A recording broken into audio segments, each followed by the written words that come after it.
Assalamualaikum warahmatullahi wabarakatuh. Kami dari kelompok 6 yang beranggotaan Mailia Laila Hanum NIM 1219098, Ana Maila Aryani NIM 1219099, Uswatun Hasanah NIM 1219100, Maulida Asyara Putri NIM 1219101. Kami akan mempresentasikan hasil diskusi kami yang bertema putusnya pernikahan.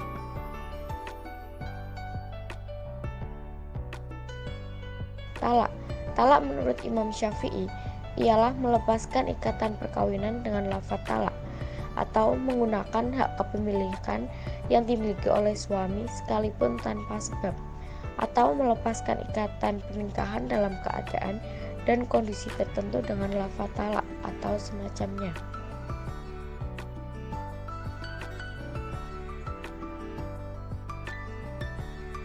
Macam-macam talak. 1. Dilihat dari segi cara suami menjatuhkan talak pada istrinya. A. Talak sunni. Talak yang dijatuhkan suami pada istrinya dan istri dalam keadaan suci atau tidak bermasalah secara hukum syara, seperti haid dan selainnya. B. Talak bid'i, yaitu talak yang dijatuhkan suami pada istrinya dan istri dalam keadaan haid atau bermasalah dalam pandangan syar'i. 2. Dilihat dari segi boleh tidaknya suami rujuk dengan istrinya. A. Talak raj'i, yaitu talak yang dijatuhkan suami kepada istrinya, yaitu talak 1 dan 2 yang belum habis masa iddahnya. Dalam hal ini, suami boleh rujuk pada istrinya kapan saja selama masa iddah istri belum habis. B. Talak bain, yaitu talak yang dijatuhkan suami pada istrinya yang telah habis masa iddahnya. Dalam hal ini, talak bain terbagi lagi menjadi 2, yaitu talak bain suhro dan talak bain kubro.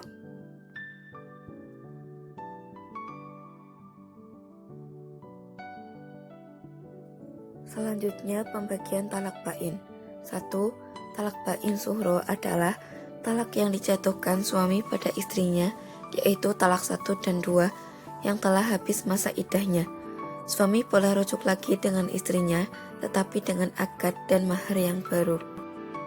2. Talak bain kubro adalah talak yang dijatuhkan suami pada istrinya, bukan lagi talak 1 dan 2, tetapi telah talak 3. Dalam hal ini, suami juga masih boleh kembali dengan istrinya, tetapi dengan catatan setelah istrinya menikah dengan orang lain dan bercerai secara wajar. Oleh karena itu, nikah seseorang dengan mantan istri orang lain dengan maksud agar mereka bisa menikah kembali, yaitu muhallil, maka ia dilaknat oleh Allah Subhanahu wa Ta'ala berdasarkan Quran Surat Al-Baqarah ayat 230, yang artinya, kemudian jika si suami mentalaknya sesudah talak kedua, maka perempuan itu tidak lagi halal baginya hingga dia kawin dengan suami yang lain. Kemudian jika suami yang lain itu menceraikannya, maka tidak ada dosa bagi keduanya, bekas suami pertama dan istri, untuk kawin kembali. Alasan-alasan pengajuan cerai tercantum di dalam pasal 19 Peraturan Pemerintah Nomor 9 Tahun 1975 tentang pelaksanaan Undang-Undang Nomor 1 Tahun 1974 tentang perkawinan. 1. Salah satu pihak berbuat zina atau menjadi pemabuk, pemadat, penjudi, dan lain sebagainya yang sukar disembuhkan. Yang kedua, salah satu pihak meninggalkan pihak lain selama 2 tahun berturut-turut tanpa izin pihak lain dan tanpa alasan yang sah atau karena hal lain di luar kemampuannya. 3. Salah satu pihak mendapat hukuman penjara 5 tahun atau hukuman yang lebih berat setelah perkawinan berlangsung.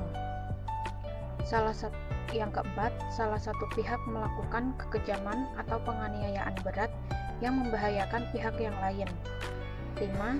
Salah satu pihak mendapat cacat badan atau penyakit dengan akibat tidak dapat menjalani kewajibannya sebagai suami atau istri.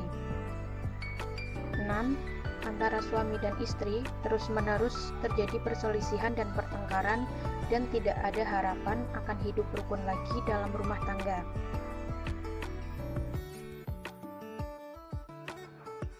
Selanjutnya, alasan-alasan pengajuan cerai menurut KHI atau Kompilasi Hukum Islam. 1. Suami melanggar taklid talak. 2.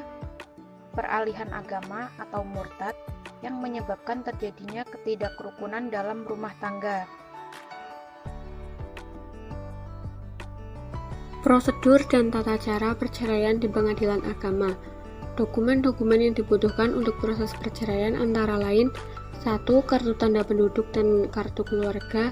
2. Buku nikah asli atau akta perkawinan. 3. Akta kelahiran anak bila ada. 4. Bagi orang yang tidak mampu dapat membawa surat keterangan dari kelurahan atau desa. 5. Surat gugatan yang berisi identitas penggugat, tergugat, serta uraian fakta kejadian beserta alasan permohonan gugatan terkait dengan permasalahan atau posita dan hal yang dimohonkan dalam gugatan atau petitum. Suami sebagai pemohon cerai talak. Yang pertama, mengajukan permohonan ke pengadilan tempat termohon atau istri. Kedua, apabila termohon di luar negeri, permohonan diajukan ke pengadilan tempat pemohon. Ketiga, jika keduanya tinggal di luar negeri, maka permohonan dapat diajukan ke pengadilan tempat perkawinan mereka dilangsungkan atau ke Pengadilan Agama Jakarta Pusat. Istri sebagai penggugat cerai. Yang pertama, gugatan diajukan oleh istri ke pengadilan tempat kediaman penggugat atau istri. Kedua, apabila penggugat bertempat tinggal di luar negeri, maka gugatan diajukan ke pengadilan tempat kediaman tergugat. Ketiga, jika keduanya tinggal di luar negeri, maka permohonan dapat diajukan ke pengadilan tempat perkawinan mereka dilangsungkan atau ke Pengadilan Agama Jakarta Pusat. Proses selanjutnya dari cerai talak maupun cerai gugat. Yang pertama, pemeriksaan oleh hakim. Kedua, usaha perdamaian oleh hakim atau mediasi. Ketiga, jika tidak mungkin lagi didamaikan, perceraian diputus. Keempat, penetapan hakim bahwa perkawinan putus. Kelima, khusus cerai talak ada sidang pembacaan ikrar talak. Perbedaan talak dengan khulu atau talak tebus. Talak 1. Kuasa pada suami. 2. Boleh rujuk. Talak 1 dan 2. 3. Tidak perlu bayar. Istri berhak dapat mut'ah. 4. Istri berhak dapat nafkah. 5. Tanggung jawab suami tidak batal. Sedangkan khulu 1. Kuasa pada istri atau dengan bayaran. 2. Tidak boleh rujuk atau perlu akad baru. 3. Istri perlu bayar dan tidak dapat mut'ah. 4. Tidak dapat nafkah kecuali tempat tinggal. Dan yang terakhir 5. Tanggung jawab suami batal. Sekian dari kelompok kami. Wassalamualaikum warahmatullahi wabarakatuh.